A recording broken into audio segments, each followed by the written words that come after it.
है कि डीजे अगर शादी विवाह में बजता है तो यह तो क्षम्य है, इसलिए कि अगर शादी विवाह में डीजे न बजे तो लगेगा कि हम श्मशान घाट जा रहे हैं, तो इसलिए हम उसमें हम सहमत नहीं हैं।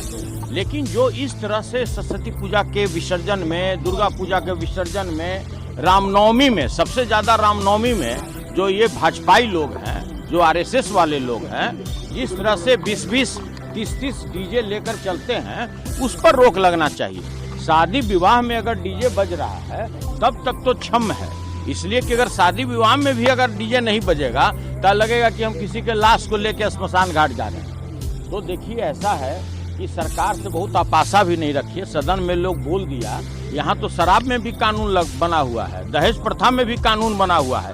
कोई भी व्यक्ति अपने दिल पर हाथ रख के, कोई भी सदन का भी कोई नेता बता दे कि कोई मध्यम वर्ग फैमिली में या कोई भी व्यक्ति के बच्ची की शादी बगैर दहेज का हुआ क्या।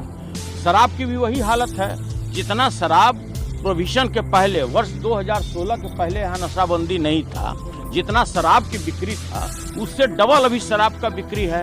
उतना ही नहीं, कोकीन, चरस और तरह तरह का जो गांजा, ये सब का जो बिक्री है आज देश में, जो पहले बेंगलोर, पूना, पंजाब माना जाता था, आज बिहार उसमें अव्वल है। इसलिए सदन में मंत्री के बात पर बहुत जाने का जरूरत नहीं है। हम केवल यही डिमांड करते हैं कि जो विसर्जन के टाइम में जो हुल्लड़बाजी होता है डीजे बजा करके, उस पर रोक लगना चाहिए।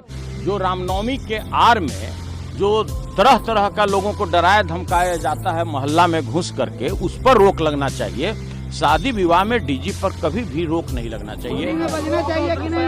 होली में बजना चाहिए कि नहीं? देखिए, ऐसा है कि अगर डीजे को अभी एक लिमिटेशन है, अगर एक साउंड उसका जो डिसिमल या क्या कहता है, अगर उसके अंदर में अगर कोई डीजे बजाता है तो वो अपराध नहीं है। और होली तो जो है, होली पर्व ही है उल्लास का।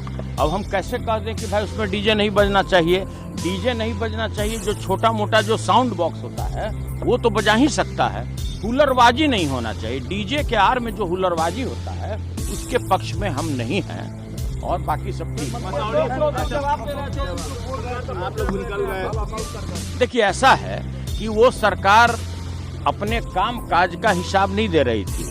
लग रहा था कि चुनावी भाषण दे रहे हैं, और चूंकि उसी समय में सदन के नेता माननीय मुख्यमंत्री जी आ गए, तो आप लोग भी उनका नेचर जानते ही हैं।